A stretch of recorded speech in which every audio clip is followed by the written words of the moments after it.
हमारे YouTube channel एकता समाचार को सब्सक्राइब कीजिए, शेयर कीजिए, बेल के बटन को दबाएं और हमारी नई नई खबरें देखें। धन्यवाद। राजस्थान माध्यमिक शिक्षा बोर्ड ने 12वीं कला विज्ञान और वाणिज्य के नतीजे सोमवार दोपहर को जारी कर दिए हैं, जिसमें कला संकाय में वागड़ की बेटी ने कमाल कर दिया। दरअसल डूंगरपुर जिले के राजकीय उच्च माध्यमिक विद्यालय गामड़ा ब्राह्मणिया में अध्ययन करने वाली साक्षी प्रजापत ने 12वीं कला संकाय में 97.60% अंक हासिल किए हैं। खास बात यह रही कि साक्षी ने यह मुकाम सरकारी स्कूल में पढ़ाई कर तथा अपनी नानी की सेवा कर हासिल किया है। बता दें कि साक्षी ने अपनी नानी के घर रहकर ही 12वीं की पढ़ाई की। साक्षी ने नानी की सेवा के साथ साथ पढ़ाई को अच्छी तरह मैनेज कर आज जो मुकाम हासिल किया है, उससे क्षेत्र में एक मिसाल कायम हो गई है। बेटी, पहले तो एकता समाचार में आपका स्वागत है। Thank you so much sir. बेटी बताइए, आप किस संघर्ष भरे जीवन में पढ़ी और कहाँ पढ़ती थी आप? स्टार्टिंग मैंने गामड़ा ब्राह्मणी में मैंने पढ़ाई स्टार्ट की है स्टार्टिंग से, और 1 to 8th क्लास मैंने विद्यानिकेतन में पढ़ा और 9 से लेकर 12th तक मैंने गवर्नमेंट स्कूल में पढ़ाई करी है। एंड संघर्ष तो है ही है जीवन में।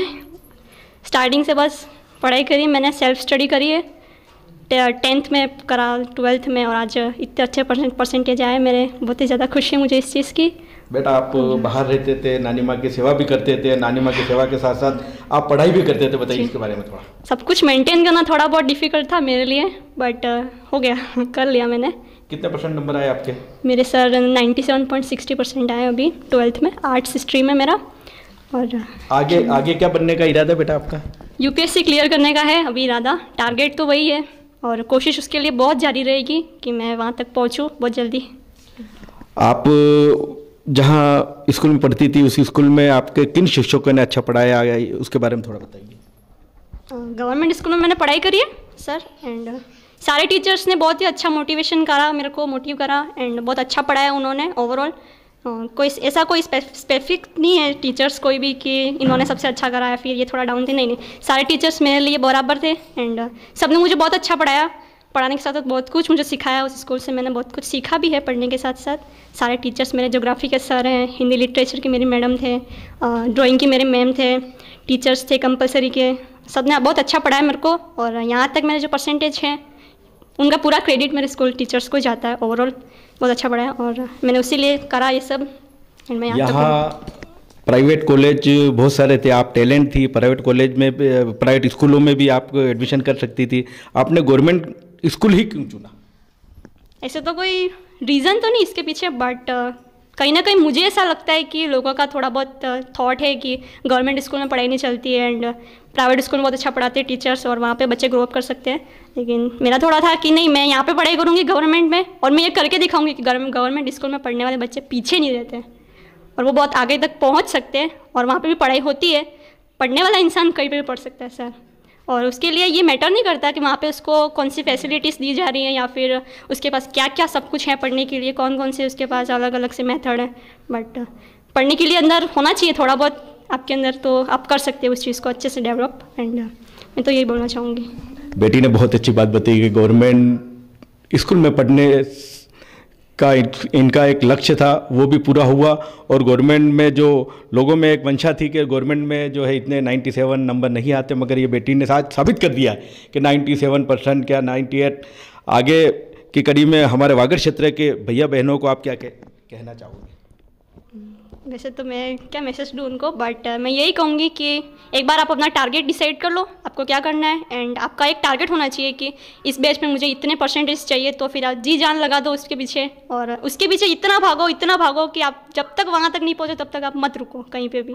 एंड मैं तो यही कहूँगी कि एक बार लक्ष्य होना चाहिए किसी भी चीज़ को पाने का, तो फिर आपको वो करना ही है, चाहे उसके लिए आपको कितना भी टाइम लगे। आप दिन रात उसके लिए मेहनत करो और आपको वो सफलता ज़रूर मिलेगी एक ना एक दिन। एंड मैं यही कहूँगी जिनके कम अंक आए हैं वो थोड़े निराश भी हो रहे हैं, उनको क्या कहना चाहोगी आगे की? वैसे तो मैंने सुना है कि a single sheet of paper can not decide our future, तो मैं उसके लिए भी मैं यही बोलूँगी कि एक शीट का पेपर है, एक रिजल्ट है, उसके पीछे ऐसा नहीं सोचना चाहिए कि मेरे कम परसेंटेज आए तो मैं आगे कुछ नहीं कर पाऊँगा या नहीं कर पाऊँगी। बट ऐसा कुछ नहीं है, आप आगे अच्छे से और मेहनत करो, कंपटीशन एग्जाम के लिए अच्छे से प्रिपेयर करो तो आप बहुत आगे तक जा सकते हो।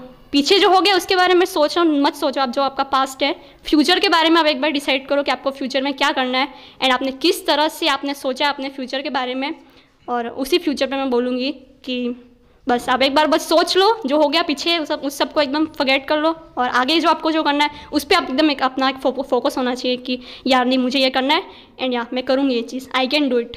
मैं तो यही बोलना चाहूँगी। और एकता समाचार की जो टीम है उनको मैं थैंक यू बोलना चाहूँगी, क्योंकि इतनी गर्मी में इतने टेम्परेचर में वो यहाँ पे आए मेरा इंटरव्यू लेने के लिए, और मेरे से इंटरव्यू ले रहे वो। और ऐसे भी बहुत स्टूडेंट रहे, ब्राइट स्टूडेंट जिन्होंने इंटरव्यू दिया, इस टीम ने उनका इंटरव्यू लिया, तो उनको बहुत बहुत थैंक यू। और इन द लास्ट मैं मेरे स्कूल वालों को बहुत ज़्यादा थैंक यू बोलना चाहूँगी। मेरे जो प्रिंसिपल सर है उन्होंने मेरे को बहुत मोटिवेशन दिया, हर बार क्लासरूम में आके मेरे को बहुत मोटिवेट करा उन्होंने, बेटा पढ़ाई करना है, बहुत इंपॉर्टेंट चीज़ है लाइफ में, और पढ़ना ही सब कुछ है आज की जनरेशन के अकॉर्डिंग।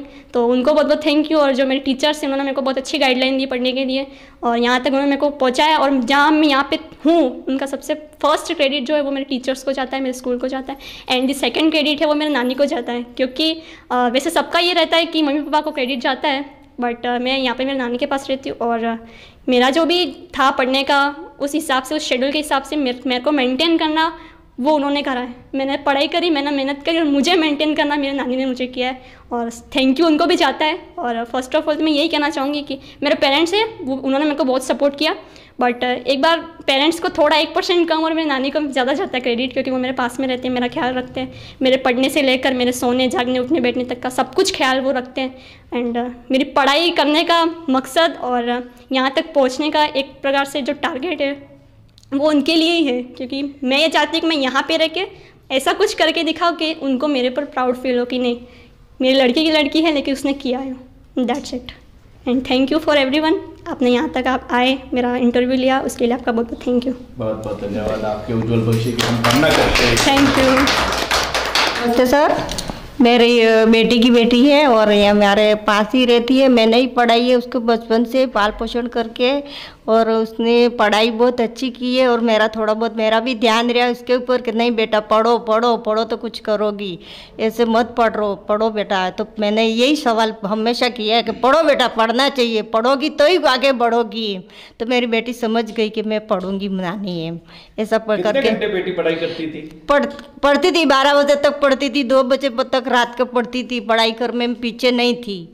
वो मैं बोल रही थी रात को बेटा सो जाए, तो तू सो जाओ नानी, मैं पढ़ाई करके ही सोऊंगी।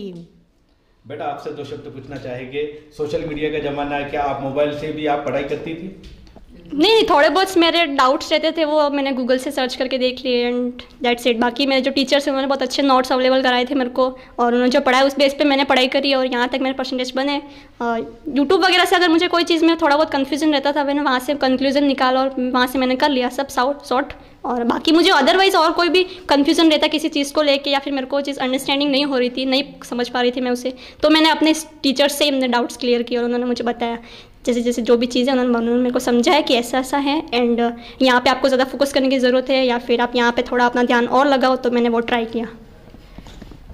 अब ये भैया भी हमारे बीच है। भैया बताइए, बहना ने आज इतने अच्छे अंक प्राप्त किए हैं, आपके वागड़ क्षेत्र का प्रजापत समाज का नाम रोशन किया, बताइए। जी, मैं इसको बहुत बहुत धन्यवाद कहना चाहता हूँ और गामड़ा स्कूल का भी कहना चाहता हूँ। उन्होंने भी बहुत सपोर्ट किया और सबसे ज़्यादा तो उनकी नानी ने सपोर्ट किया, बैक सपोर्टर वो थी। आज जो भी है उन दोनों की वजह से और उसकी मेहनत सबसे ज़्यादा। आज साक्षी ने अच्छा परसेंटेज बनाकर हमारा वागड़ क्षेत्र का और प्रजापति का नाम भी रोशन किया है, स्कूल का भी नाम भी रोशन किया है, और मैं उसको बहुत बहुत धन्यवाद देना चाहता हूँ। और ऐसे ही मेहनत करते रहे और आगे उसके माँ बाप, उसके नानी जी का नाम रोशन करे, बस यही कहना चाहता हूँ मैं। आज जो भी है उन स्कूल वालों के, उनके सर समय समय पर आकर उसका मार्गदर्शन किया, अच्छा पढ़ाया उन्होंने। और सरकारी स्कूल आज जो भी है, सर को भी मैं धन्यवाद कहना चाहता हूँ, गामड़ा स्कूल का भी धन्यवाद करना चाहता हूँ।